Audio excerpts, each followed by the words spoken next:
خب دوستای نازنین، سلام، وقتتان بخیر.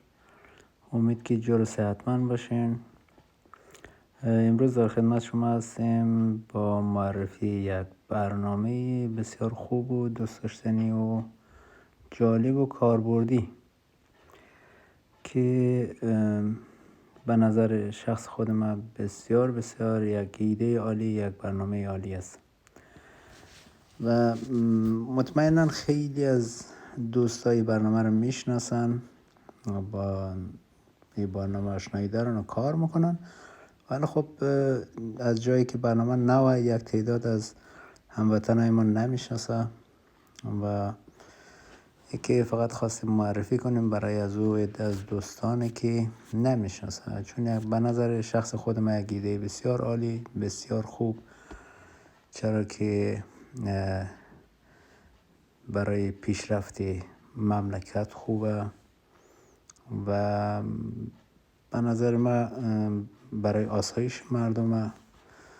بعد وارد برنامه میشیم به نام اسپک، حالا به معنی از همه، برای همه.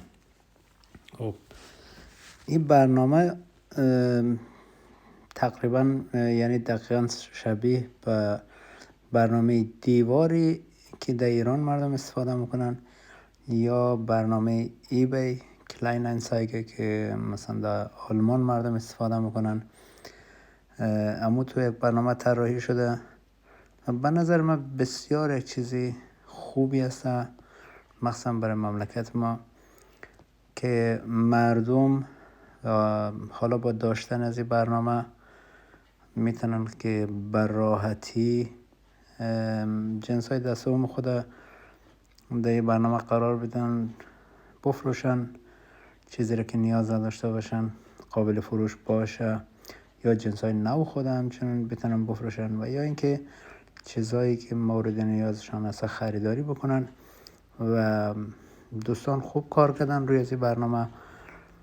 دیگه میتونید کاتگوری های مختلف داره، به حساب ما انتخاب میکنم جای داده.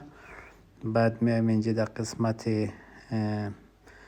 چه جای داده باشه، زمین، خانه، کارگاه، دفتر، من خانه رو انتخاب میکنم.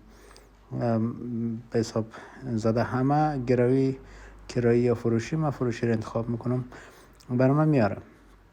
خانه ها به حساب ده چه قیمت هستن، ماشاءالله هزار ماشاءالله، بسیار خانه های لوکس هم ساخته میشه در مملکت ما.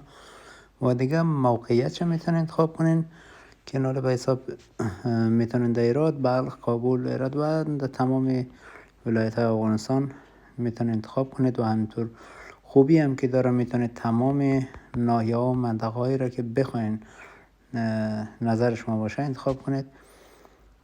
دیگه ارزم به حضور شما و دیگه ای که قیمت چه میتونید که به حساب انتخاب کنید به افغانی چقدر باشه یا نباشه. اگر قیمت خاصی مد نظر شما و دیگه فیلترهای کلی هم اینجا داره که میتونید فیلتر کنید که به حساب موقعیت چطور باشه، یا حالا هر چیزی از لحاظ قیمت یا حد اکثر قیمت و حد اقل قیمت و از اینجور چیزا.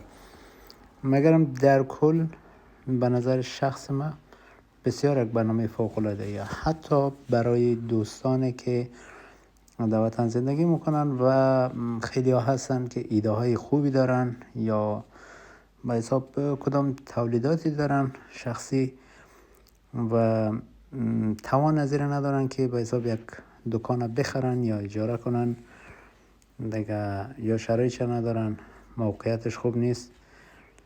بعضی از دوستا در روستاها زندگی میکنه که اجناسشون فکر میکنه که شاید اینجا خودر چی نباشه، ارزش نداشته باشه که من کرایه دکان بدم و چطور کنم و باز یک دکانم بگیرم و در جنجال لازم بمونم. و دوستان میتونه که به حساب در اینجا دمی برنامه پرته و خریدار و کسی که نیاز داشته باشه میتونه که از اینجا خریداری بکنه. و به نظر من یک برنامه فوق العاده عالیه.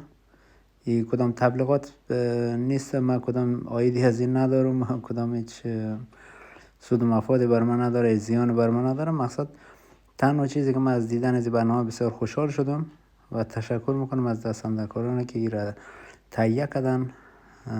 به حساب یک پیشرفت خودش از نظر من برای این مملکت ستم دیده یک پیشرفت حساب میشه و امیدوارم که از این پیشرفت ها روز به روز زیادتر شه و هر چقدر که امکان داشته باشه پیشرفت‌تر و بهتر ما از این پیشرفت‌ها رو ببینیم. اینی بود گفتار ما دوستای نازنین. امیدوارم که وقت شما را ضایع نکرده باشم. و کسایی که دارن خود دارن و کسایی که ندارن، چون دمی اروپا هم خیلی از وطندارای شریف ما یک وقتایی دنبال یک جایداد میگردن به حساب مملکت خود که داشته باشن، یک جای پای یک دکان، یک اولی، یک کدام چیزی زمینی، از این طریق میتونن ببینن و بفهمن قیمتا دستشون به ایتون نشه که به حساب یک نفر برشان بگویه که اینا خانه ده 50 لگه و نفرم بگه والا صحیح دیگه، نفر گفته 50 لگه 50 لگه صحیح. اینا لی باز اینجا خوب میتونن ببینن که در کدام ناحیه در کدام ولایت قیمتا چی رقم است و تمام اطلاعاتشان رو نوشته کرده. نگه امید که جور صحتمند باشین. نگه وقتانو نمیگیرم. زنده